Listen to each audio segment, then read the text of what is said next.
राधे कृष्ण। अथ श्री देव्यथर्व शीर्षम। ओम। सभी देवता देवी के समीप गए और नम्रता से पूछने लगे, हे महादेवी, तुम कौन हो? उसने कहा, मैं ब्रह्म स्वरूप हूँ। मुझसे प्रकृति, पुरुषात्मक, सद्रूप और असद्रूप जगत उत्पन्न हुआ है।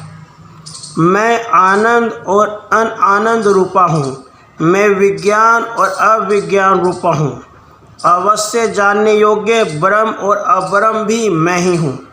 पंचीकृत अपंचीकृत महाभूत भी मैं ही हूँ। यह सारा दृश्य जगत भी मैं ही हूँ।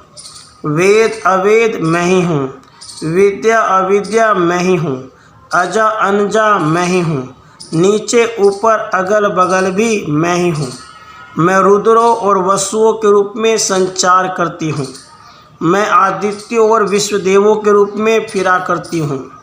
मैं मित्र और वरुण दोनों का, इंद्र एवं अग्नि का और दोनों अश्वनी कुमारों का भरण पोषण करती हूँ।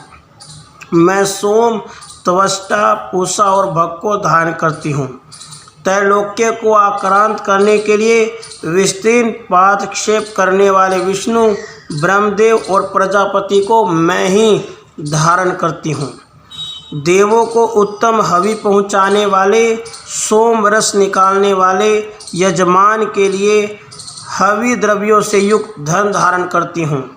मैं संपूर्ण जगत की ईश्वरी उपासकों को धन देने वाली, ब्रह्म रूप और यज्ञों में यजन करने योग्य देवों में मुख्य हूँ। मैं आत्मस्वरूप पर आकाश आदि निर्माण करती हूँ। मेरा स्थान आत्म स्वरूप को धारण करने वाली बुद्धिवृत्ति में है। जो इस प्रकार जानता है वह दैवी संपत्ति लाभ करता है। तब उन देवों ने कहा, देवी को नमस्कार है। बड़े बड़ों को अपने अपने कर्तव्य में प्रवृत्त करने वाली कल्याणकर्ती को सदा नमस्कार है। गुण साम्यावस्था रूपिणी मंगलमयी देवी को नमस्कार है।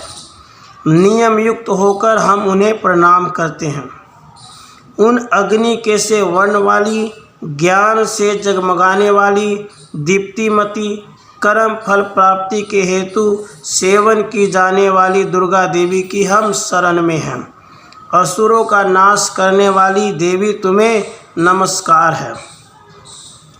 प्राण रूप देवों ने जिस प्रकाशमान वैखरी वाणी को उत्पन्न किया, उससे अनेक प्रकार के प्राणी बोलते हैं।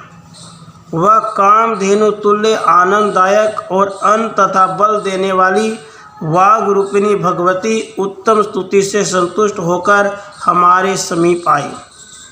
काल का भी नाश करने वाली, वेदों द्वारा स्तुत हुई विष्णु शक्ति, स्कंद माता शिव शक्ति, सरस्वती ब्रह्म शक्ति, देव माता अदिति और दक्ष कन्या सती, पाप नाशिनी कल्याणकारिणी भगवती को हम प्रणाम करते हैं। हम महालक्ष्मी को जानते हैं और उन सर्वशक्ति रूपिणी का भी ध्यान करते हैं। वह देवी हमें उस विषय में ज्ञान ध्यान में प्रवृत्त करे। हे दक्ष, आपकी जो कन्या अदिति हैं वे प्रसूता हुई। उनके मृत्यु रहित कल्याण में देव उत्पन्न हुए। काम, योनि, कमला, वज्रपानी इंद्र, गुहा, वर्ण मातेश्वरीश्वा, वायु, अभ्र इंद्र, पुनः गुहा, माया, यह सर्वात्मिका जगत माता की मूल विद्या है और वह ब्रह्म रूपिणी है। शिव शक्ति भेद रूपा, ब्रह्म विष्णु शिवात्मिका, सरस्वती लक्ष्मी गौरी रूपा, अशुद्ध मिश्र शुद्ध उपासनिका, समरसीभूत शिव शक्यात्मक ब्रह्म स्वरूप का निवलिप ज्ञान देने वाली सर्वत्वात्मिका महात्रिपुर सुंदरी, यही इस मंत्र का भावार्थ है। यह मंत्र सब मंत्रों का मुकुट मणि है और मंत्र शास्त्र में पंचदशी आदि श्री विद्या के नाम से प्रसिद्ध है। इसके 6 प्रकार के अर्थ अर्थात भावार्थ, वाच्यार्थ, संप्रदायार्थ, लौकिकार्थ, रहस्यार्थ और तत्वार्थ नित्य, सोड्य, शिव का 9 ग्रंथ में बताए गए हैं। इसी प्रकार वरिवस्या रहस्य आदि ग्रंथों में इसके और भी अनेक अर्थ दिखाए गए हैं। श्रुति में भी यह मंत्र इस प्रकार से अर्थात कवचित स्वरूप उपचार, कवचित लक्षणा और लक्षित लक्षणा से और कहीं वर्ण के पृथक पृथक अवयव दर्शाकर जानबूझकर विशृंखल रूप से कहे गए हैं। इससे मालूम होगा कि यह मंत्र कितने गोपनीय और महत्वपूर्ण है। ये परमात्मा की शक्ति हैं। ये विश्व मोहिनी है। पास, अंकुश, धनुष और बाण धारण करने वाली हैं। ये श्री महाविद्या है। जो ऐसा जानता है वह शोक को पार कर जाता है। भगवती तुम्हें नमस्कार है। माता सब प्रकार से हमारी रक्षा करो। मंत्र दृष्टा ऋषि कहते हैं वही ये अष्टवसु हैं, वही ये एकादश रुद्र हैं, वही ये द्वादश आदित्य हैं, वही ये सोमपान करने वाले और सोमपान न करने वाले विश्व देव हैं, वही ये यातुधान एक प्रकार के राक्षस, असुर, राक्षस, पिशाच, यक्ष और सिद्ध है, वही ये सत्वरजतम है, वही ये ब्रह्मा विष्णु रुद्र रूपिणी है, वही ये प्रजापति इंद्र मनु है, वही ये ग्रह नक्षत्र और तारे हैं, वही कला काष्ठ आदि काल रूपिणी है। उन पाप नाश करने वाली, भोग मोक्ष देने वाली, अंत रहित, विजय अधिष्ठात्री, निर्दोष, शरण लेने योग्य, कल्याणदात्री और मंगल रूपिणी देवी को हम सदा प्रणाम करते हैं।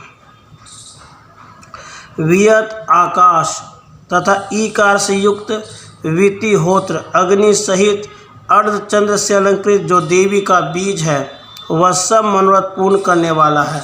इस प्रकार इस एकाक्षर ब्रह्म ह्रीं का ऐसे यति ध्यान करते हैं जिनका चित्त शुद्ध है, जो नृत्य से अनंतपूर्ण और ज्ञान के सागर हैं।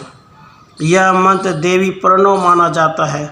ओमकार के समान यह प्रणव भी व्यापक अर्थ से भरा हुआ है। संक्षेप में इसका अर्थ इच्छा, ज्ञान, क्रियाधार, अद्वैत, अखंड, सच्चिदानंद, समरसीभूत, शिव शक्ति संपूर्ण है। वाणी, ऐंग, माया, ह्रीं, ब्रह्मसु, काम, क्लिंग, इसके आगे छठा व्यंजन अर्थात च, वही वक्त अर्थात आकार से युक्त चा, सूर्य, म, अवाम श्रोत्र, दक्षिण कर्ण उ और बिंदु अर्थात अनुस्वार से युक्त मुम, टकार से तीसरा ड, वही नारायण अर्थात आ से मिश्र डा, वायु अय, वही अधर अर्थात ए से युक्त ये और विचय, यह नरवान मंत्र उपासकों को आनंद ब्रह्म सायुज्य देने वाला है। इस मंत्र का अर्थ है हे चित स्वरूपिणी महासरस्वती, हे सद्रूपिणी महालक्ष्मी, हे आनंद रूपिणी महाकाली, ब्रह्म विद्या पाने के लिए हम सब तुम्हारा ध्यान करते हैं। हे महाकाली, हे महालक्ष्मी, हे महासरस्वती, हे चंडिके तुम्हें नमस्कार है। अविद्या रूप रज्जु की दृढ़ ग्रंथि को खोलकर मुझे मुक्त करो। हृत कमल के मध्य में रहने वाली, प्रातःकालीन सूर्य के समान प्रभा वाली, पास और अंकुश धारण करने वाली, मनोहर रूप वाली, वरद और अभय मुद्रा धारण किए हुए हाथों वाली, 3 नेत्रों से युक्त, रक्त वस्त्र परिधान करने वाली और कामधेनु के समान भक्तों के मनोरथ पूर्ण करने वाली देवी को मैं भजता हूँ। महाभय का नाश करने वाली, महासंकट को शांत करने वाली, महान करुणा की साक्षात मूर्ति तो महादेवी को मैं नमस्कार करता हूँ। जिसका स्वरूप ब्रह्मादिक नहीं जानते, इसलिए जिसे अज्ञेय कहा जाता है। जिसका अंत नहीं मिलता, इसलिए उसे अनंता कहा जाता है। जिसका लक्ष्य दिख नहीं पड़ता, इसलिए अलक्ष्या कहा जाता है। जिसका जन्म समझ में नहीं आता, इसलिए उसे अजा कहा जाता है। जो अकेली हर जगह है, इसलिए एका कहा जाता है। जो अकेली ही विश्वरूप में सजी हुई हैं, इसलिए नैका कहा जाता है। वह अज्ञेय, अनंता, अलक्ष्या, अजा, एका और नैका कहलाती हैं। सब मंत्रों में मार्तिका मूल अक्षर रूप में रहने वाली, शब्दों में ज्ञान अर्थ रूप में रहने वाली, ज्ञानों में चिन्ह में अतीता, शून्यों में शून्य साक्षिणी तथा जिनसे और कुछ भी श्रेष्ठ नहीं है, वे दुर्गा के नाम से प्रसिद्ध है। उन दुर्विज्ञ दुराचार नाशक संसार सागर से तारने वाली दुर्गा देवी को संसार से डरा हुआ मैं नमस्कार करता हूँ। इस अथर्वशीर्ष का जो अध्ययन करता है उसे 5 अथर्वशीर्षों के जप का फल प्राप्त होता है।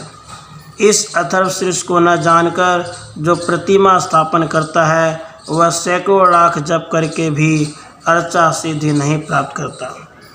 अष्टोत्तर 108 बार जप इत्यादि इसकी पुरस्चरण विधि है। जो इसका 10 बार पाठ करता है वह उसी क्षण पापों से मुक्त हो जाता है और महादेवी के प्रसाद से बड़े दुस्तर संकटों को पार कर जाता है। इसका सायं काल में अध्ययन करने वाला दिन में किए हुए पापों का नाश करता है। प्रातः काल में अध्ययन करने वाला रात्रि में किए हुए पापों का नाश करता है। राधे कृष्ण राधे कृष्ण।